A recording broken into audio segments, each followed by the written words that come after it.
Bonjour à tous, comment allez-vous? Ça va être la première fois que nous allons vous donner une recette de chou rouge. Mais alors attention, pas n'importe lequel, le chou rouge comme le faisait ma grand-maman. Et ça c'est quelque chose, hein, c'était une vraie institution son chou rouge. Alors j'ai décidé de vous partager cette recette qui est vraiment excellente et qui peut vous donner effectivement une idée pour le cuisiner autrement qu'en salade. Alors la première étape, ça a été bien sûr de le préparer. Alors j'explique brièvement parce que nous avons fait un live sur Facebook pour expliquer comment on le découpe, mais je vous résume très brièvement. La toute première étape, c'est bien sûr d'enlever le fond, le tronc. C'est pas énorme, il y a juste un petit bout à enlever, on tourne avec le couteau, ça vient très facilement. Ensuite, j'ai détaché les premières feuilles du tour parce qu'elles étaient plus tout à fait belles, donc j'ai préféré les enlever.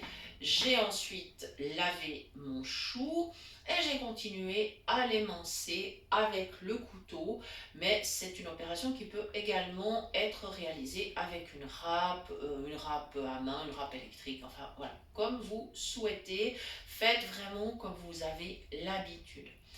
Ensuite, alors les ingrédients, je vais quand même vous donner les ingrédients, bien sûr, avant de commencer cette recette. Il faudra un peu d'huile d'olive pour faire revenir le chou rouge donc, bien sûr, qui est l'élément principal. Il faudra du sel et du poivre et un petit peu de confiture et du vin rouge. Voilà, donc les ingrédients ne sont pas trop nombreux. Maintenant, dans la casserole, donc il y a l'huile d'olive au fond, le chou rouge par-dessus et j'allume donc ma plaque de cuisson pour commencer à le faire revenir un petit peu. Alors, toujours la même chose, on travaille en sécurité. Je laisse mes mains juste au-dessus de la casserole pour me rendre compte si la chaleur est bien répartie, savoir si je dois déplacer ou pas ma casserole, et apparemment un tout petit peu. Voilà, cette fois je sens plus de chaleur autour, donc c'est bon, c'est qu'elle est vraiment sur la plaque. Voilà, donc en fait je vais le faire revenir tranquillement. Ensuite je vais ajouter le sel, je vais mettre quelques petites baies de poivre. Si vous n'avez pas de baies de poivre, vous pouvez utiliser bien sûr un poivre blanc en poudre ou poivre noir, pas de souci. Et puis ensuite je vais ajouter la confiture et puis le vin rouge. Voilà, ça c'était la recette de ma grand-maman. Après je vais couvrir et je vais laisser mijoter vraiment tranquillement. Ça prend du temps. Alors tant qu'à faire, si vous décidez de cuisiner ce chou rouge comme le faisait ma grand-maman, eh bien prenez le temps et faites-en suffisamment parce qu'une fois cuit, par exemple, ça va se conserver très bien. Vous pouvez le congeler. Il n'y aura absolument aucun souci. Voilà, on fait une mini pause le temps qu'il commence à revenir dans la casserole. À tout de suite.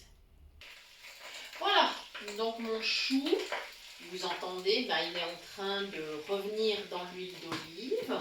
Et maintenant, on passe à l'étape suivante, je vais saler. Donc, bon, je vais le faire avec la salière, je ne vais pas mettre trop. On peut toujours ajouter un peu en fin de cuisson si on estime qu'il n'y a pas assez, c'est pas un problème. On peut toujours ajouter, tandis que enlever, c'est compliqué, c'est même impossible. Voilà, maintenant je vais prendre une grande cuillère pour ajouter la confiture. Ça, c'est vraiment le petit secret qui permet d'avoir vraiment un chou rouge, mais bien gourmand. Alors évidemment, je ne vais pas mettre tout le pot. On va être raisonnable hein, quand même. Mais bon, le chou rouge étant très peu calorique, ça ne va pas poser un gros problème de mettre un petit peu de confiture et puis un peu de vin, puisque de toute façon, l'alcool va s'évaporer à la cuisson. Alors c'est vraiment pas un souci de mettre un petit peu de vin. Voilà, par contre je vais prendre le doigt pour faire glisser ma confiture parce qu'alors elle est bien ferme. C'est même de la gelée, hein, carrément.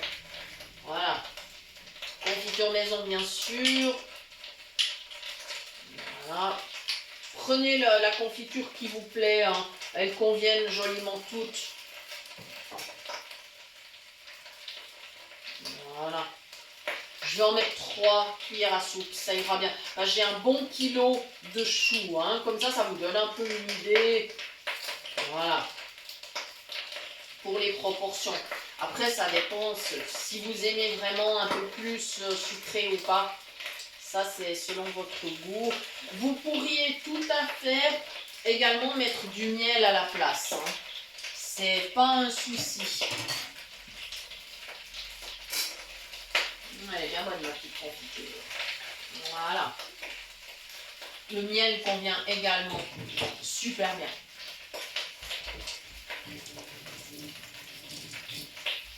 Voilà. Maintenant, mes petites baies de poivre. Ça, vous avez l'habitude, hein, vous savez que c'est une de mes petites manies. Voilà.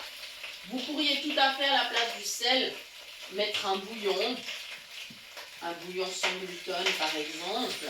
Voilà. Mais comme ma grand-maman le faisait avec du sel, ben ma foi, j'ai décidé de suivre sa recette.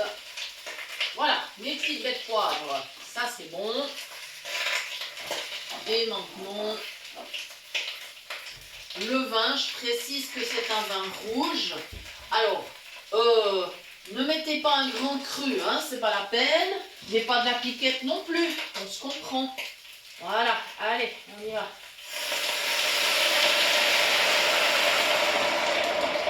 J'en ai mis environ 2 décis, hein. Voilà, et s'il y a besoin en cours de cuisson, je pourrais ajouter un peu d'eau. Voilà, ça c'est quelque chose qui sera tout à fait possible. Voilà, et maintenant, comme ma casserole est vraiment très pleine, il va falloir attendre que ça réduise. Donc, ce que je vais faire maintenant, c'est que je vais simplement couvrir.